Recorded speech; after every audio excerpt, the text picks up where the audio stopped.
Welcome back to Coffee and Conversation. And we are in our first episode of this in 2024. And I was thinking about that. So we are going to get into this, after the intro and so on. And if we see if Audie wants to make an appearance. Oh, I should probably talk about that. We are expecting a snowstorm to hit sometime within the next 24 hours. It's supposed to be a big one. It's supposed to hit the whole Northeast, and it's crazy.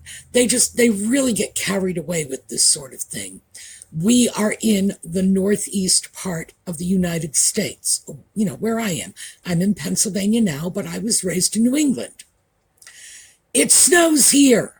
When we start to hit, certainly January, it's going to snow. I don't understand why everybody's freaking out about this, like they've never had snow before. Because for most of us, we've had snow all our lives. And lately, just because of weather pattern changes, we've actually had some better winters than we've had in the past. So I don't know.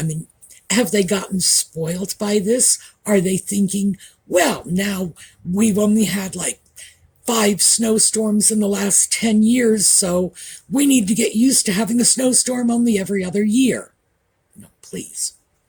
So anyway, Audie has been a little bit edgy.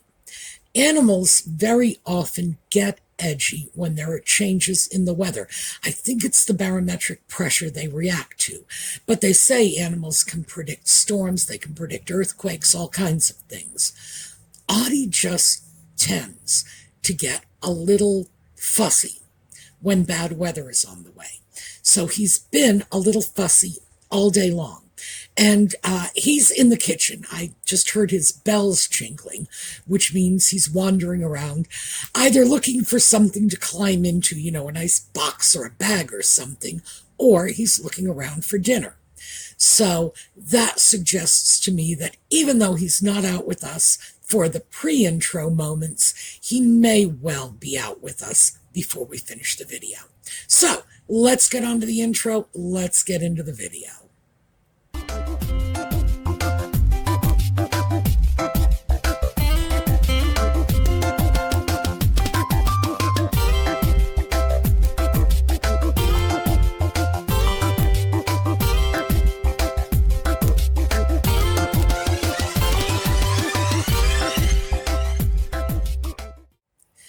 So I spent most of last year talking about how I needed to extricate myself from the crazy, reclusive, cocooning mindset I'd gotten into in 2020.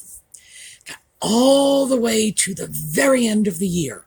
And then, as you know, because I've shared this with you, after all, you are my de facto therapists, why wouldn't I share with you? At the very end of the year, I picked up a cold. And this is my first cold going back to 2017, 2018, before the pandemic.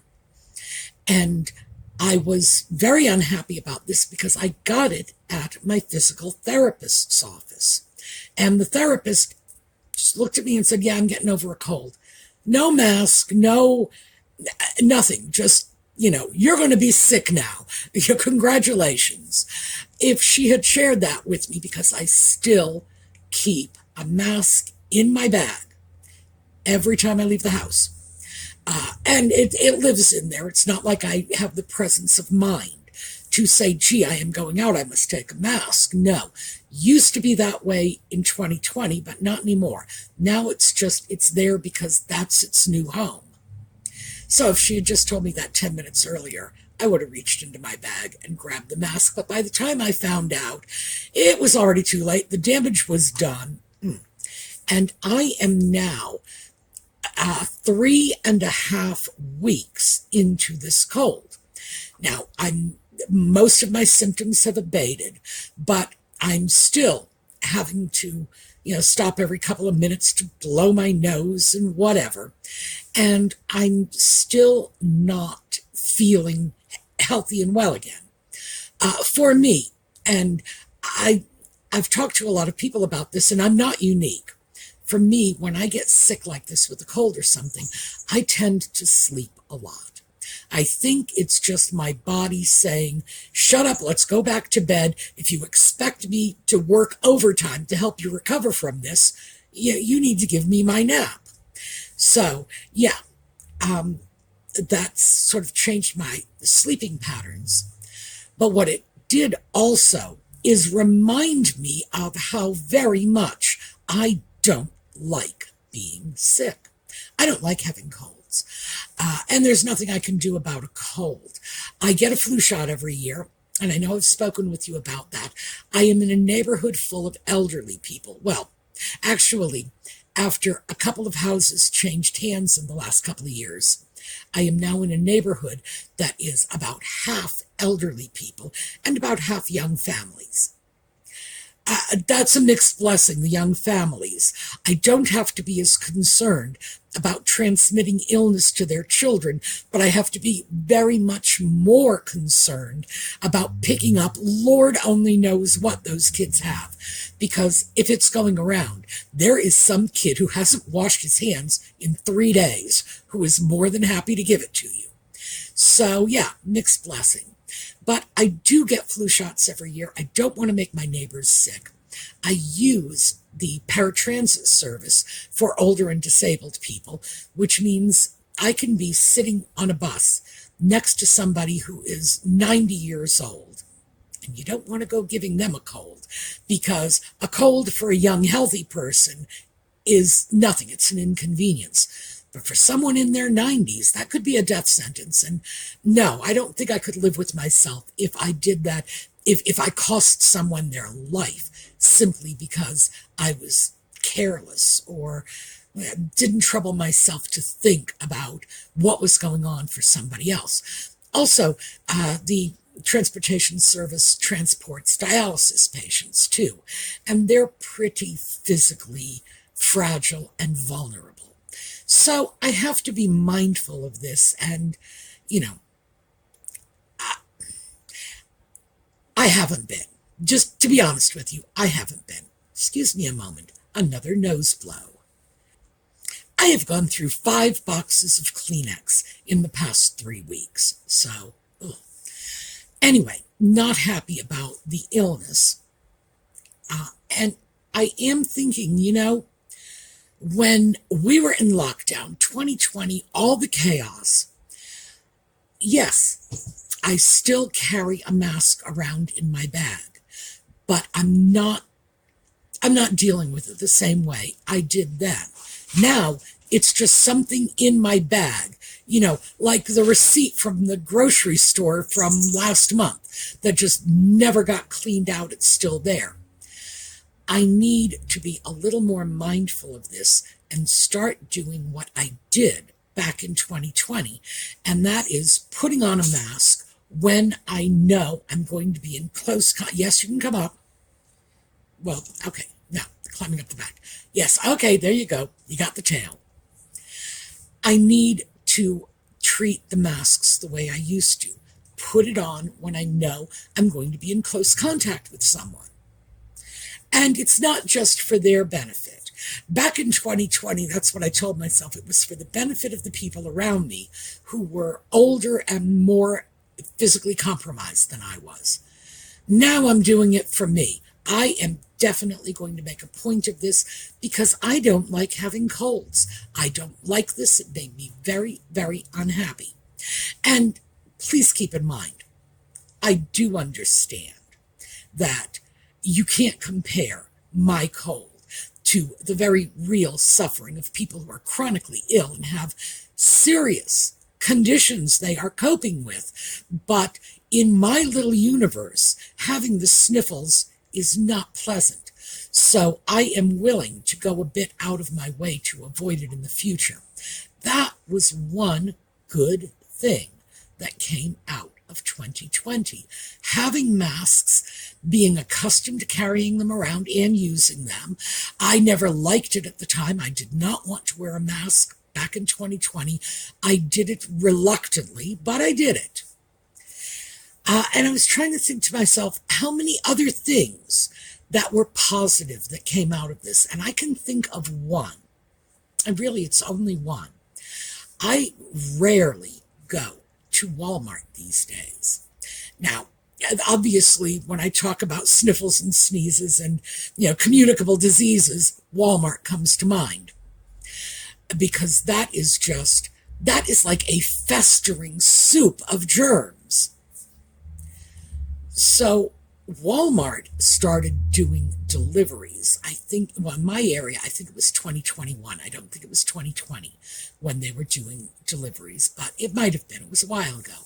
And I've been using that service, which means that I can get anything I would buy at Walmart delivered to my door. It's not problem-free, but it certainly keeps me out of their festering swill of unhealthiness. I do some of my grocery shopping at Walmart, mostly packaged goods. Oh, for our friends overseas, you probably know what giant mega supermarkets. And if you haven't gone on YouTube to look at these shows, little YouTube videos full of snapshots and short video clips of Walmart shoppers, oh, you got to do it, because this is like high-level entertainment. It really is. Just, you can see anything in Walmart, but I'm not up for that these days. I'll find my entertainment in other ways. But anyway, some of my grocery shopping I frequently did at Walmart. Packaged goods. I have to be careful about saying that. Where I come from, in New England, packaged goods actually means, it's a specific term, and it refers to alcoholic beverages that are sold at a liquor store to be taken home and consumed there. That's called packaged goods. And I don't have another term for this. It's things like a can of soup, or a box of pasta. It's the same thing in every store in town, no matter where you go. They're all the same. Campbell's tomato soup at Walmart is the same as it is at Giant, at Wise, at Carnes. Those are local stores in my area. The same as it is at the Piggly Wiggly. All the same. So you don't have to worry about quality or anything like that. You just, get your can of soup. Usually if you buy it at Walmart, you'll save a couple of pennies. Not much these days, but still. So I can continue to get things I used to buy at Walmart. Now they bring it to my home, drop it off, usually, if they can, right in front of my door, to ensure that I cannot open the door to get the package, but I have to go out the back door, walk around to the front, pick everything up, move it out of the way. And of course, you got to know, I've forgotten to unlock the front door. So then I have to go all the way around the back with my packages. It's kind of a nightmare. Also, another thing is they started taking photographs on my property. Apparently they did this because Walmart said you have to show a picture of the goods on the property, and Walmart doesn't have the right to tell someone they can take a picture on my private property. That's my right. And it's one I won't give up, because our privacy rights is, I am not an attorney and this is not legal advice, okay? But having said that, our privacy rights here in the U.S. are based on, oh, my scarf's falling off. Privacy rights are based on our reasonable expectation of privacy. If you expect a certain level of privacy, your right is going to be a little higher than if you are in a spot where you do not have a reasonable expectation of privacy. For example, your bathroom, a public restaurant. Expectation of privacy is going to be totally different in those places. So if I don't even have the expectation of privacy in my own yard, because I am allowing someone to just come in and take photographs willy-nilly, then where am I? And I'm not willing to sacrifice my rights. And this privacy rights are fundamental in my mind. I'm not willing to sacrifice any of my privacy rights in favor of Walmart's convenience. So that whole foregoing was just sort of a long I don't usually get into political rants, but I do have a strong sense of preserving as many of my rights as I possibly can, because I've seen privacy rights diminish so significantly in my lifetime, largely thanks to two factors. One is the internet, and the other is public cameras. We don't have it anywhere near as bad as they do in London, and I understand that the citizens of London are the most photographed in the entire world. And for me, if I want to pick up a Kleenex and blow my nose on a street, if nobody's looking at me or whatever, I want to have the presumption that this is a reasonably private act that I would have taken to a more private location if I could have, and not see that show up on the 6 o'clock news. I'm not sure that happens in London, but I'm very, very much afraid to try to find out. So that's what that whole foregoing was about. So I have two things I'm carrying forward with me. One is delivery from Walmart.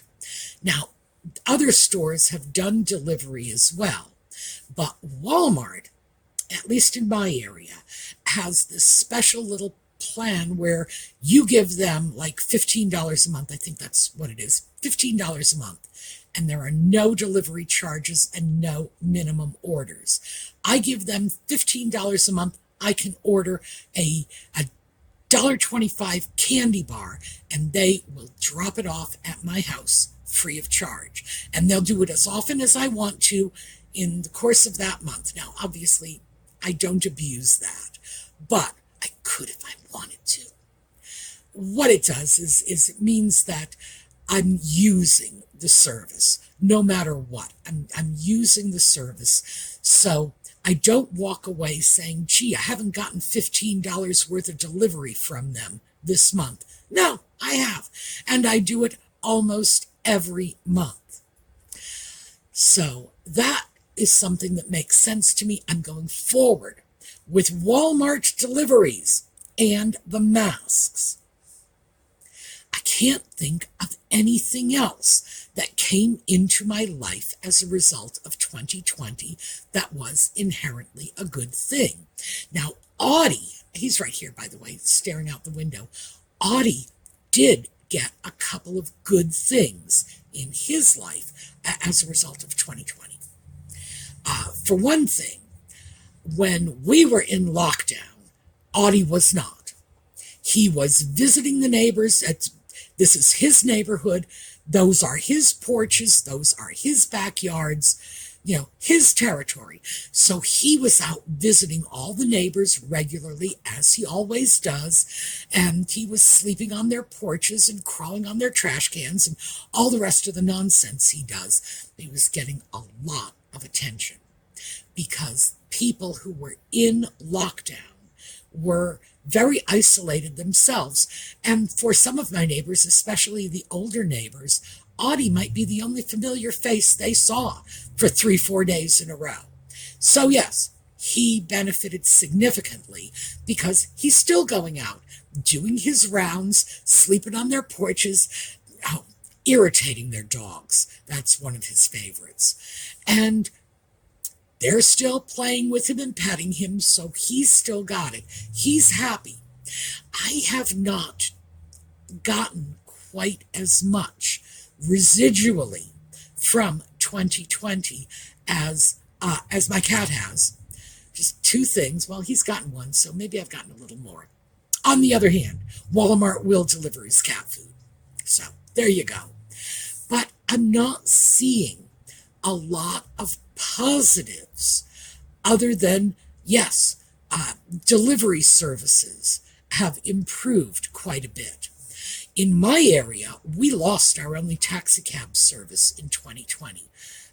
Just when people were in lockdown, this cab company apparently was just barely holding on as it was, because this is a small town and it's pretty remote. Out of business. So we lost that. We lost a number of restaurants, a number of other small businesses that were service industry type businesses. So it would be things like restaurants, hairdressers, barbers. The few in my area that managed to hang on were businesses that had been in operation for a very long time already, and they didn't have the same level of overhead. They probably didn't have a mortgage on the shop they were running out of their house or things like that. But restaurants, oh yeah, many of them failed. So, I don't know. I'm not feeling like I came out of 2020 with enough goodies to offset the negatives, but I am actively trying to locate them. What are the things? So I want to throw that out to you because, in addition to being my de facto therapists, you're also my sounding boards. What did you get out of 2020 that you find worthwhile, that you want to keep going forward?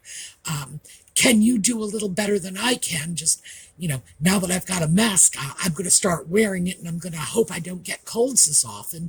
And gee, Walmart will deliver a can of soup to me. Are there more? Are there things you got in your area? Or maybe there are things that you got that I also got, but it's just not coming to my mind. So let me throw that out to you for the comments.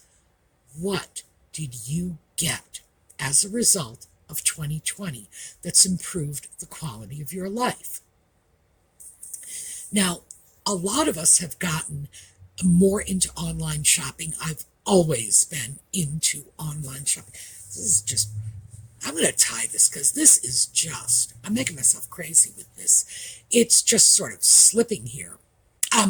It's silk. It's very, very slippery. So that's why, oh, sorry.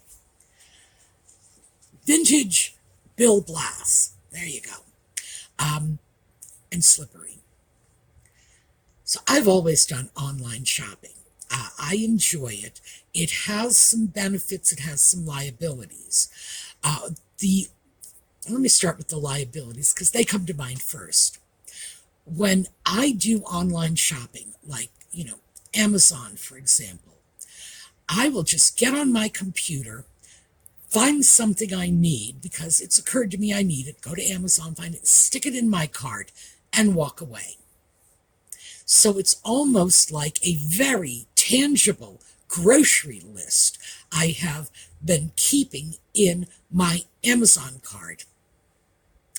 And I find that the downside is usually if I want those items in my Amazon cart soon, if I would like to have it within the next few days, for example, I need to put more stuff in there until I hit their free shipping minimum, which is like $35. It's not a lot, but usually it's more than I actually want to get from Amazon at any given moment.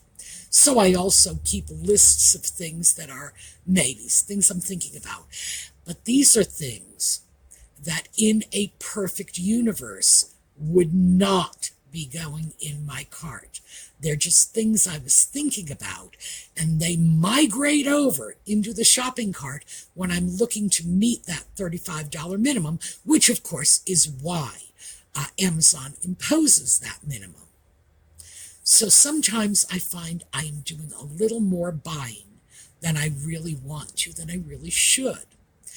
But conversely, I'm not going into a store, which means I am not being distracted and enticed by, oh, look, there's a pretty blouse. I don't need a blouse, but that's pretty. I'm not sort of moving over into the blouse section when really what I need to go in there for is a roll of Scotch tape. So it's helpful in that way. It keeps the glitz and the glamour and the grabby sort of shop displays from tricking me. Well, actually, they're not tricking me, enticing me, luring me, seducing me into buying things I don't really want or need. For me, that is a big upside, not being waylaid by the distractions. But again, the downside is I know I need to hit a certain minimum in order to have those things shipped out. For me, I should also say this because people in other parts of the country might not experience this. If I buy something from Amazon, it's here the next day. We have tons of Amazon warehouses in my immediate area, which, by the way, my allergist tells me is why I end up sniffling as much as I do, because the air quality is not great because of all of the trucks and all of the warehouses. And yeah, and he's straight up about it. You like getting your stuff from Amazon the next day? Here's the downside. So, yeah, it's a back and forth kind of thing. But I like shopping online. Shopping online allows me to get what I want, exactly what I want. And if it's not exactly what I want, I just let my fingers do the walking and scroll through to the next merchant and see if they have exactly what I want. When I used to do shopping at brick and mortar stores, which I rarely do these days, if I wanted something, I was very likely to settle for something that wasn't exactly what I wanted just because it was there. So I would go into a store and say, gee, I would like to get a navy blue t-shirt, for example.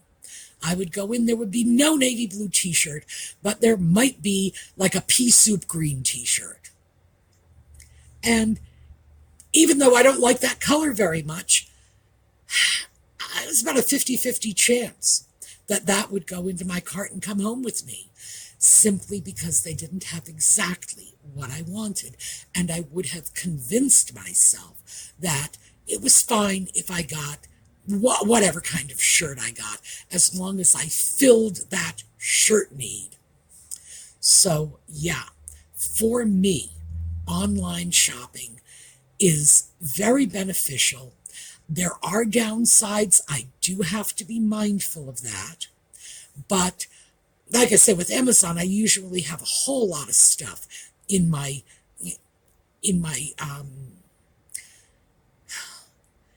it's stuff that I have saved for later. So it's in my saved for later list that I can move into my cart to meet the $35 minimum. I can almost always do it. But yeah, maybe a lot of that stuff I wouldn't have purchased if I didn't want that other item that was already in my cart and want it now. So, I don't know. I'm still negotiating this. I'm still trying to figure out how to make a system that is designed to get us to spend more money than we intend to, usually on things we don't really want or need. How could I make that system work for me instead of against me? I don't know. I haven't solved that one yet. But anyway, so we are starting to hit the point where we're at the end of our time. I'm hoping that some of you, for heaven's sake, maybe most of you, have been able to pull more beneficial things out of 2020 and the lockdown than I was, because it would be so great to come up with more than two things that were good, because we came up with a lot of things that were pretty bad in general. So, once again, let me know, what did you get in 2020 that you have been able to take along with you in your life, and how are you able to use it? So, we should really talk about this, because ordinarily, when we experience a bad situation, we all experience that in 2020 with the pandemic, In retrospect, it tends to be easier to make peace with that bad situation if we can tell ourselves, hey, I got some good stuff too. So, looking forward to hearing your good stuff. All right, we are going to take a look at a slideshow on the way out. Audie, well, he's been right here with us. Can I have that? Oh, just your tail. All right, fine, I'll pet you. Yes, I was going to hold his tail up for you, but instead he's decided he needs to be scratched. So, oh, and I'm pretty sure you can see the shadow where I'm scratching him. Yes, he was kind of sort of here with us. He was here in, well, if not in body, at least in spirit. Yep, here he is. There's the tail. Okay, well, come on. Honey, they would like to see you. Don't you want them to see you? Well, come on. There we go. There we go. I told them you're edgy because we're getting a snowstorm, so they know. They know my baby's having a tough time. All right, so that's what we have. We're going to take a look at a slideshow on the way out. In the meantime, I will see you next time. Have a terrific day. And say goodbye. He's purring. That means goodbye.